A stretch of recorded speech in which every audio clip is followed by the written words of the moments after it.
Deadlocknya proses mediasi antara pedangdut Dewi Persik dengan ketua rukun tetangga di rumahnya karena masalah hewan kurban di Hari Raya Idul Adha membuat Farhad Abbas selaku advokat dan anak mantan ketua RT juga ikut bicara.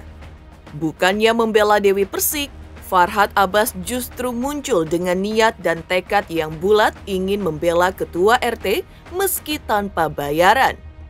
Lantas, ada apa di balik sikap Farhad Abbas yang demikian? Benarkah di mata Farhad ada yang salah dengan sikap Dewi Persik sehingga ia justru memilih membela ketua RT? Buntunya proses mediasi antara Dewi Persik dengan ketua RT-nya yang justru diwarnai emosi meletup-letup. Benarkah karena memang ada kesalahpahaman dalam kasus yang bermula dari niat baik Dewi Persik hendak menyumbang 1 ekor sapi dan 1 ekor kambing ke Dewan Kesejahteraan Masjid DKM di lingkungan Pak RT Malkan yang berpolemik dengan Dewi Persik? Lantas, seperti apa sebenarnya kronologi versi Dewi Persik dan kronologi versi Pak RT terkait polemik hewan kurban tersebut? Niat berkurban Dewi Persik yang berujung prahara. Diakuinya baru kali ini terjadi setelah beberapa tahun ia melakukan hal yang sama di tempat yang sama.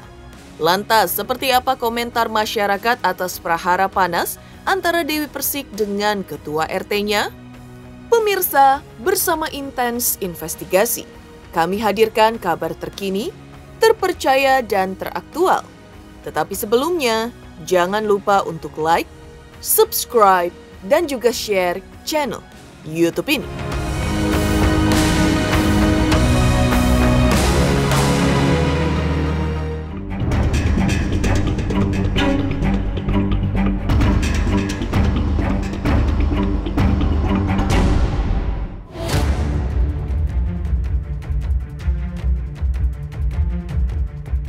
Kisruh antara Dewi Persik dengan ketua RT-nya terkait hewan kurban yang hendak dikurban sang biduan berujung di upaya mediasi yang juga berujung ricuh.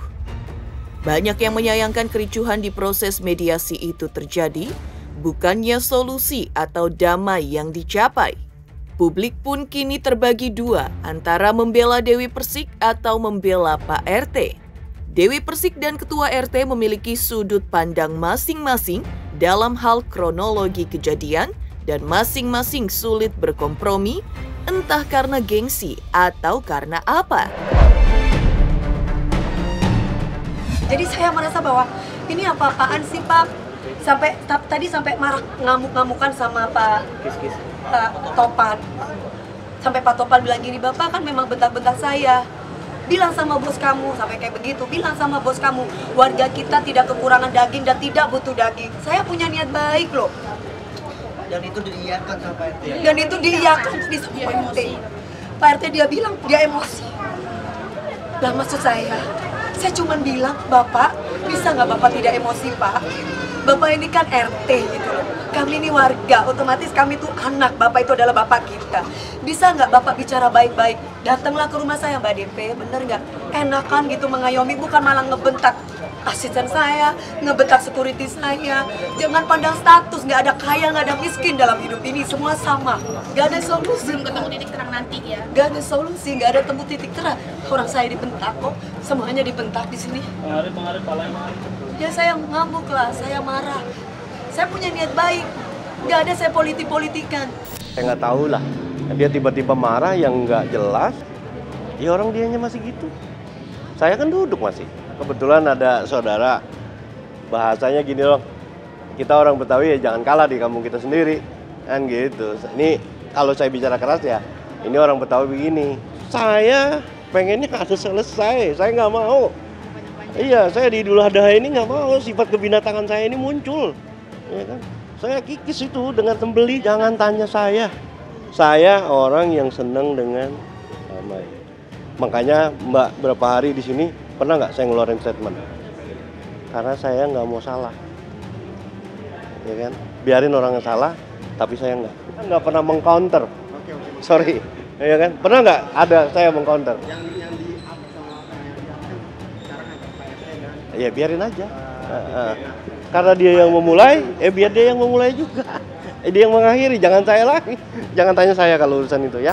Miskomunikasi terkait penyerahan sapinya. Dan tadi sebetulnya udah ketemu titiknya bahwa ada miskomunikasi dan ketika udah ketemu seharusnya karena saya sebagai penengah tuh sudah dalam tahapan ya kedua belah pihak minta maaf gitu lah ya dengan kapasitasnya masing-masing. Tapi kemudian entah bagaimana tensinya meningkat lagi. Nah setelah itu akhirnya jadi deadlock lagi. Begitu aja. Itu doang dah. Saya nggak bisa bicara yang lain lagi. Kisruh hewan kurban yang berujung proses mediasi yang ricuh antara Dewi Persik dengan ketua RT-nya ini pun mendapat tanggapan dari advokat Farhad Abbas. Menurut Farhad, apa yang terjadi adalah hanya kesalahpahaman saja. Di mata Farhad, yang notaben mantan anak ketua RT, kisruh DP versus ketua RT bisa diselesaikan dengan cara baik-baik, mengingat pengalaman ayahnya juga seorang ketua RT. Karena alasan itu, Farhad Abbas pun siap menjadi kuasa hukum ketua RT jika diminta meski tanpa dibayar. Untuk posisi ini saya berada membela Pak RT dan warga, dan saya siap walaupun Dewi Persik mau pakai 1000 pengacara atau seluruh pengacara Indonesia membela dia, saya yakin masyarakat, rakyat Indonesia akan membela Pak RT dan keluarganya. Bukan masalah salah benar, tapi masalah etika tata cara gitu. Karena tidak mungkin seorang RT minta uang, itu nggak pernah terjadi di Indonesia. RT minta uang. Yang ada Pak RT itu dikasih hadiah, itu pun mereka nolak gitu.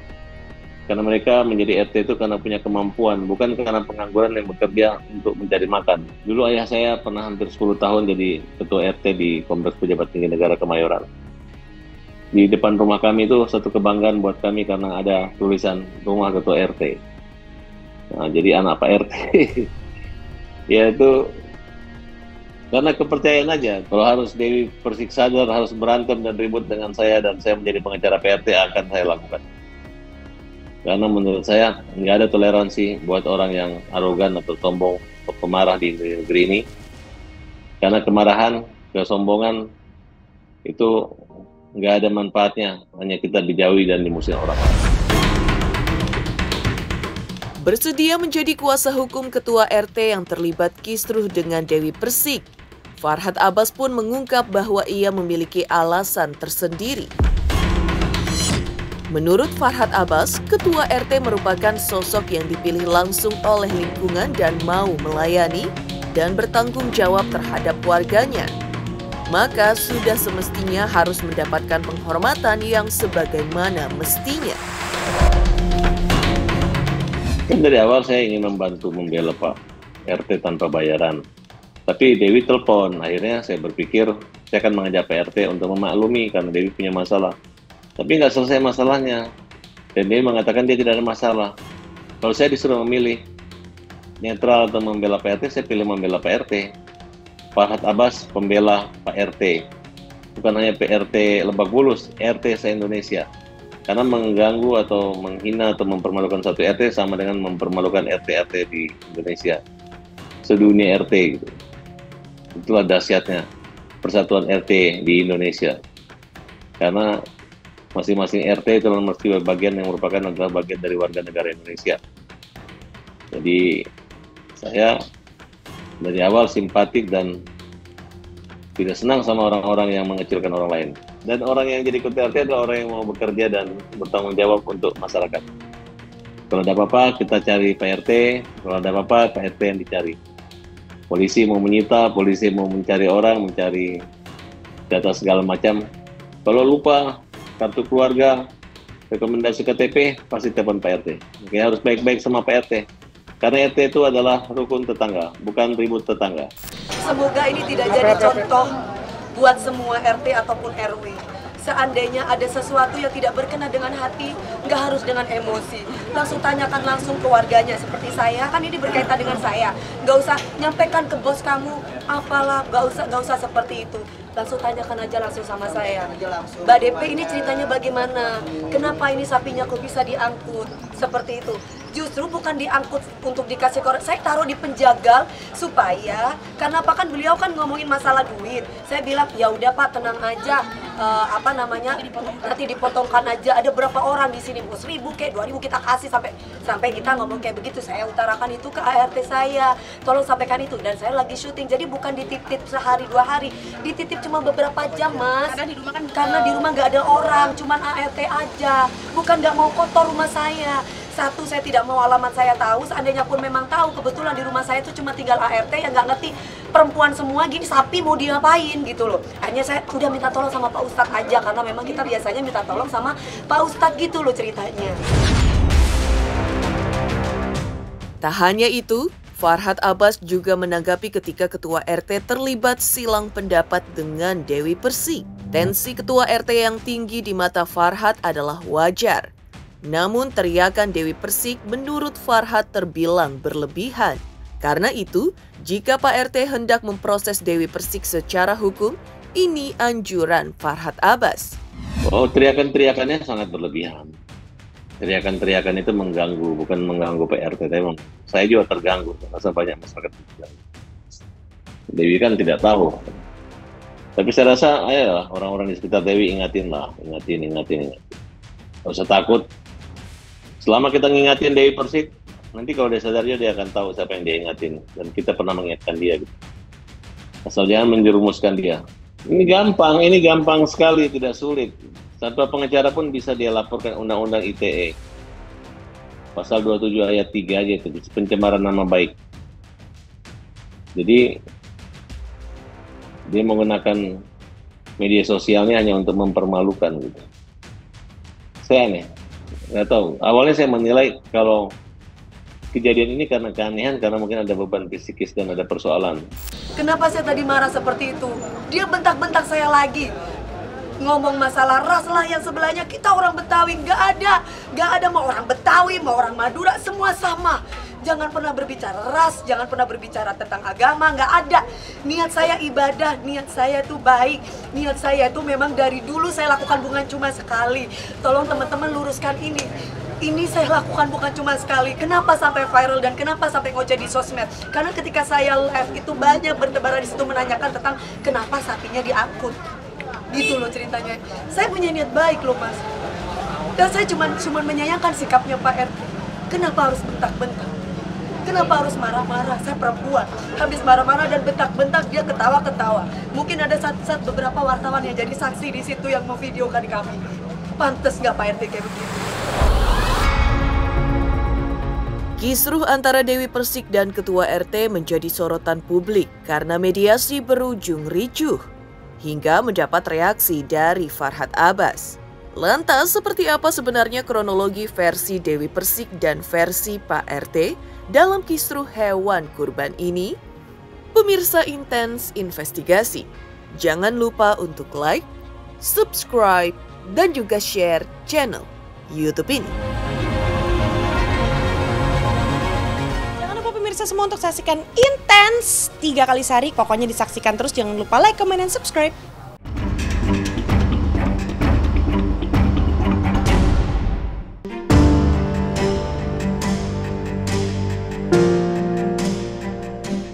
Geger tanggapan Farhad Abbas atas kisruh Dewi Persik dengan Ketua RT-nya terkait hewan kurban membuat Dewi Persik harus menjelaskan kronologi kejadian secara detail versinya untuk menghindari tudingan mengada-ada terhadap dirinya.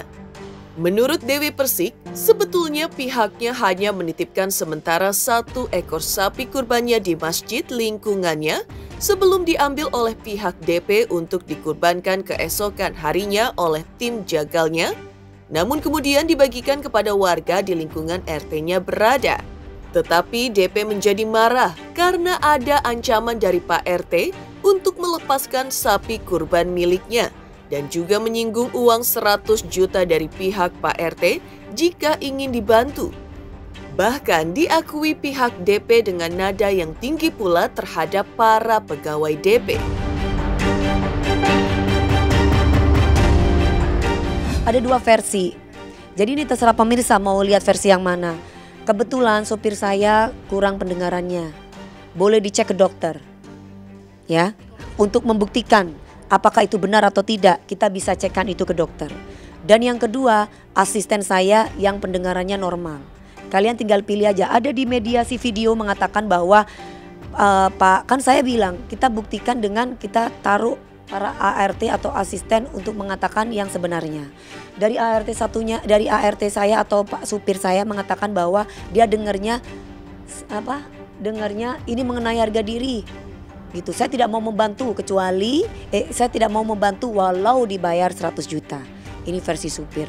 Tapi menurut asisten saya tadi ketika mediasi mengatakan bahwa yang saya dengar, katanya asisten saya, yang saya dengar itu memang minta 100 juta untuk dibantu. Terus asisten saya bilang gini, tapi mungkin saya salah dengar katanya. Mungkin karena dia takut karena dikeroyok. Nah, sekarang pemirsa mau pilih yang mana? Mau dengarkan yang mohon maaf yang memang ada kekurangan tentang pendengaran atau mau dengar versinya yang memang gak budak? Kesimpulannya adalah wajarlah dia takut. Ya kan? Wajar, karena apa, dikeroyok berapa orang tuh tadi para cowok-cowok. Tapi di situ dia bilangnya lepas tanggung jawab. Loh kok beda lagi? Kalau lepas tanggung jawab mungkin kita masih, dia akan melepas sapinya. Berarti kan bagaimana melepas sapi? Bukan melepas tanggung jawab, jangan ngeles Pak RT. Warganya tidak membutuhkan daging. Semuanya yang ada di sana. Terus aku bilang, kata siapa warganya tidak membutuhkan daging? Buktinya tadi saya habis bagi-bagi daging.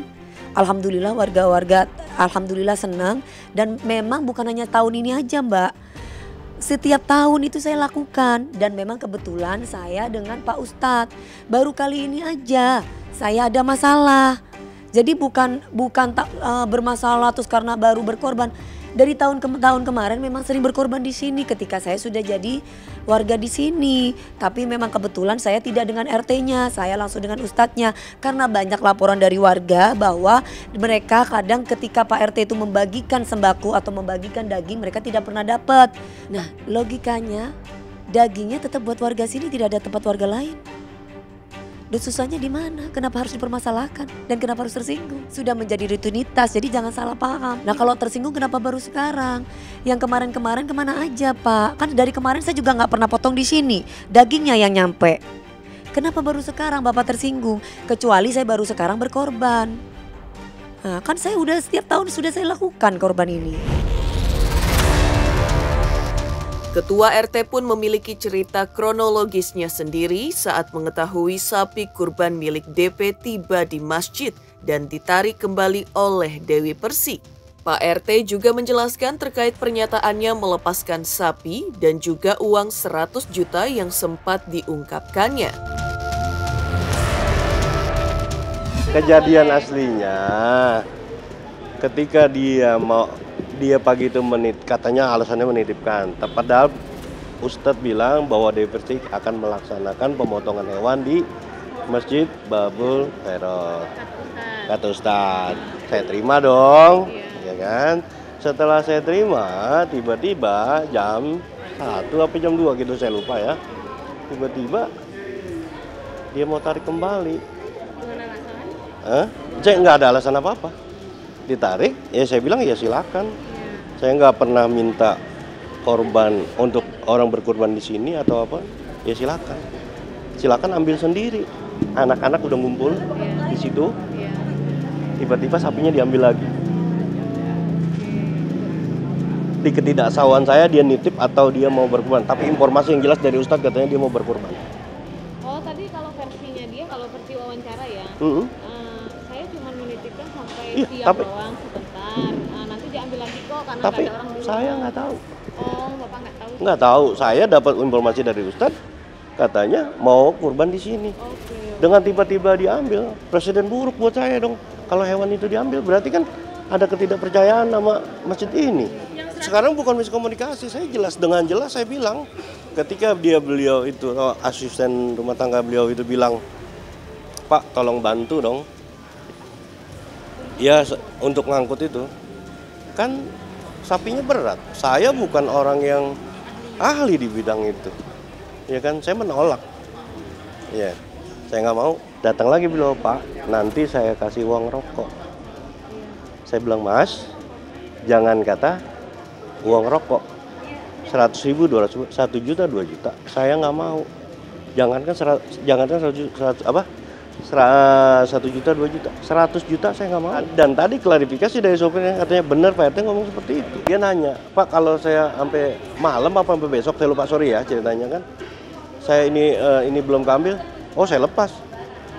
Karena beban saya dong, sapi segitu besar seandainya diambil orang, siapa yang mau jaga? Sementara saya itu buka orang untuk menaruh kurban itu hari Rabu, biar 1 malam doang saya menjaga. Kasihan anak-anak harus jagain sapi yang belum jelas kan itu. Sampai lagi katanya cuma nitip tiba-tiba, yang nggak ada ongkosnya, nggak ada apa, ya maaf. Kita bicara komersial aja ya, karena bahasa dia saya mau nitipkan. Lah saya nggak mau nitipin gituan. Kalaupun nitip juga kan harusnya bayar Mbak, bener nggak? Lah itu tanggung jawab, Mas. Dia nggak pernah bicara nitipin ke saya. Dewi Persik kenapa nggak di rumah dia? Miskomunikasi itu pun saya nggak tahu. Heboh curhat Dewi Persik yang menjelaskan bahwa ia sebenarnya hanya menitipkan sapi kurbannya sementara dan sebentar di masjid hingga kronologi versi Ketua RT. Lantas seperti apa tanggapan masyarakat di lingkungan RT Dewi Persik terkait kisruh panas ini? Pemirsa Intens Investigasi, jangan lupa untuk like, subscribe, dan juga share channel YouTube ini. Pemirsa, saksikan Intens Investigasi setiap hari, sehari 3 kali. Like, comment, and subscribe.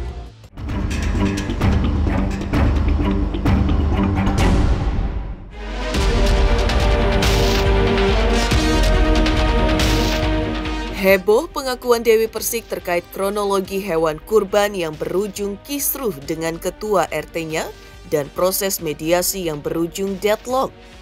Warga sekitar kediaman DP pun memiliki pandangannya sendiri terkait kisruh DP dengan ketua RT-nya yang berawal dari niat baik biduan ini untuk berkurban di Hari Raya Idul Adha. Benarkah kisruh yang terjadi antara DP dengan ketua RT-nya hanyalah kesalahpahaman semata yang perlu diluruskan dengan kepala dingin, bukan saat kepala keduanya masih membara oleh kemarahan akibat tersinggung dan gengsi? Setiap tahun di sini kan Mami DP itu kan 4 tahun di sini ya? Iya, suka ngantri gini. Kalau menurut saya sih itu sih cuma salah paham aja. Karena kan satu sisi Pak RT-nya juga sebenarnya kan nggak tahu kalau itu hanya dititipkan, terus dari gitu Mbak DP-nya juga salah paham karena mungkin Mbak DP dengar namanya disampaikan sama seseorang kan pasti kan penyampaiannya kan pasti beda gitu, pendengarannya beda. Kalau saya bilang sih ini cuma salah paham aja antara keduanya, karena kalau pengenalan saya, karena saya tahu banget Pak RT Makan itu emang orangnya baik, kekeluargaan, pokoknya orangnya juga ramah, murah senyum, nggak ada sih kalau sampai kayak misalnya dia bertindak nggak bagus atau bagaimana, ada kayak marah ya, maksudnya mungkin emosi gitu. Sebenarnya sih salah paham. Sebenarnya mungkin cara penyampaian gitu, cara penyampaian. Iya seperti biasa. Nah, cuman saya jarang kesini karena jauh di Pondok Labu. Tapi saya sering nonton YouTube. Memang saya suka dengan lagunya, apalagi saya suka karaoke itu yang indah pada waktunya. Saya suka nangis kalau gitu. Kalau TL5 ya, semua juga manusia. Jadi bukannya karena sekarang ini dibagi hasil dari daging kurban. Kalau menurut saya sih biasa-biasa aja, tapi menurut saya sesama manusia harus saling menghargai. Nah, kalau dia memang karakter begitu ya biarin saja. Jadi Ibu DP semoga saya doakan kuat iman, panjang umur, sehat walafiat, terus aja berjalan seperti gimana maknanya perjalanan Ibu DP. Demikian pemirsa kabar terkini, terpercaya dan teraktual yang kami hadirkan hari ini. Saksikan terus Intens Investigasi setiap Senin sampai dengan Sabtu, tayang 3 kali sehari, yaitu pada pukul 11 siang, 3 sore, dan 7 malam, tentunya hanya di YouTube channel. Dan pastikan jangan lupa untuk like, subscribe, share, dan juga komen channel Intens Investigasi.